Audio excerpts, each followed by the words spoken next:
You know that feeling when something small happens and your whole body just shuts down? Or when someone raises their voice and suddenly you're 8 years old again, frozen and scared. Maybe you wonder why you can't just get over things like everyone else seems to. Why you feel so tired all the time. Why your heart races when there's no real danger. Here's what nobody tells you about trauma. It doesn't just live in your memories. It lives in your brain. It changed the actual wiring up there. And that's not your fault. That's not weakness. That's your brain trying to keep you alive. I want you to know something right now. You're not broken. You're not too sensitive. You're not crazy. Your brain did exactly what it was supposed to do when bad things happened to you. It adapted, it learned, it kept you breathing. But now you're stuck living with a security system that never turns off. Think about it like this. Imagine your brain is like a house with a really sensitive alarm system. When trauma happened, that alarm got set to go off at the tiniest sound. A leaf hits the window, and the whole house is flashing red lights and sirens. That's your brain right now, still protecting you from dangers that might not even be there anymore. You feel stuck because deep down, your brain still thinks the bad stuff is happening. It doesn't matter that it was years ago. It doesn't matter that you moved away or that person isn't in your life anymore. Your brain is still scanning for threats, still ready to fight or run or just disappear completely. You're living in survival mode and you don't even know it. This is what I call the trauma loop. Something triggers you, could be anything, a tone of voice, a certain look, even just feeling tired. Your body floods with stress chemicals. Your heart pounds. Your thoughts race, or maybe they just stop completely. You might lash out or you might shut down. Then later, you feel ashamed. You think you're overreacting. You promise yourself you'll do better next time. But next time, the same thing happens because the loop is still running. You're not choosing this. This is happening automatically, below the surface, before you even know what hit you. Your brain has been rewired by what happened to you. And until you understand how, you'll keep feeling crazy and out of control. Here's what trauma actually did to your brain. There are three main parts we need to talk about. First is your amygdala. Think of it like your brain's alarm system. When trauma happened, this little almond-shaped part of your brain learned that the world is dangerous. So now it's stuck in the on position, always scanning, always ready. It sees danger everywhere, even in safe situations, even with safe people. That's why you might feel anxious when there's nothing wrong. Why you can't relax even when you're supposed to be having fun. Why you're always waiting for the other shoe to drop. Your alarm is broken and it won't turn off. The second part is your hippocampus. This is like your brain's filing system. It's supposed to take memories and file them away in the past where they belong. But trauma scrambles this system. So instead of your painful memories being filed away as something that happened before, they stay active. They feel like they're happening right now. That's why a smell can transport you instantly back to feeling small and scared. Why you can have flashbacks that feel so real your body reacts like you're actually there again. Why the past doesn't feel like the past. Your filing system is broken and everything feels like right now. The third part is your prefrontal cortex. This is your thinking brain, your reasonable brain.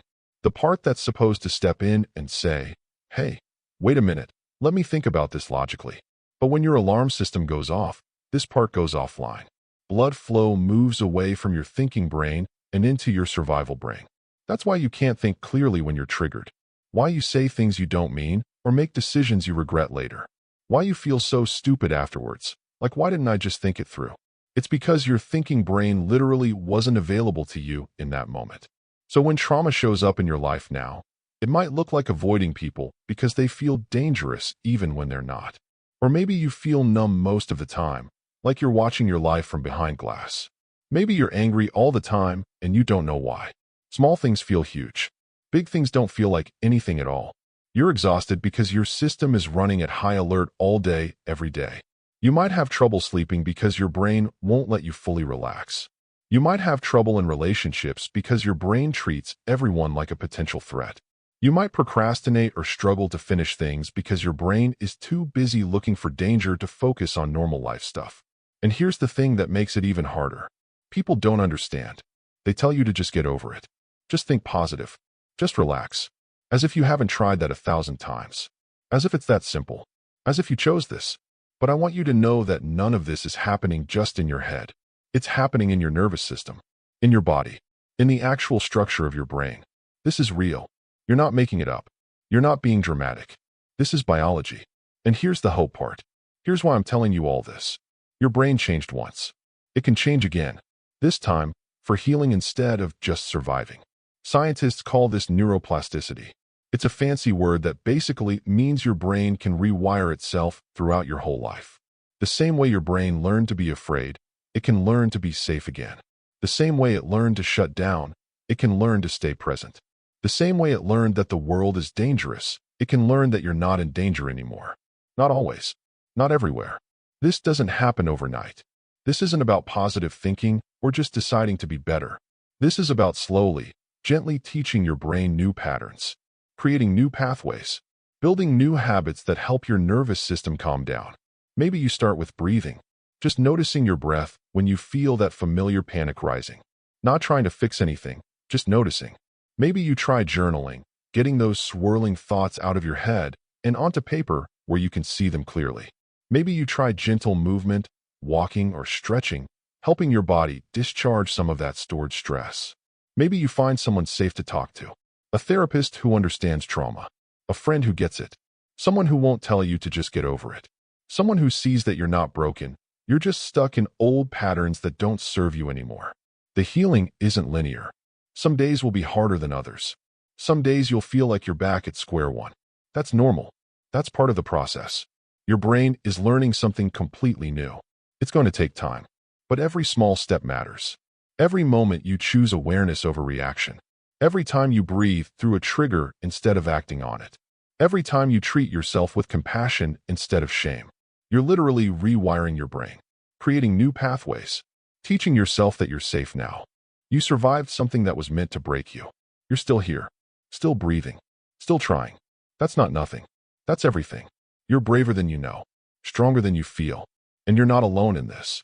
If this resonates with you, if you recognize yourself in these words, leave a comment. Tell me how trauma shows up for you. Share your story if you feel safe doing that. Or just say hello. Let me know you're here. Because healing happens in connection, in being seen and understood, in knowing that someone else gets it. You don't have to carry this alone anymore. You don't have to pretend you're fine when you're not. You don't have to keep running on that old programming that was designed for survival but isn't serving your life anymore. Your brain did what it had to do to keep you alive. Now it's time to teach it how to let you live. Really live. Not just survive. You deserve that. You've always deserved that. And it's possible. It's absolutely possible. Chat controls Sonnet 4.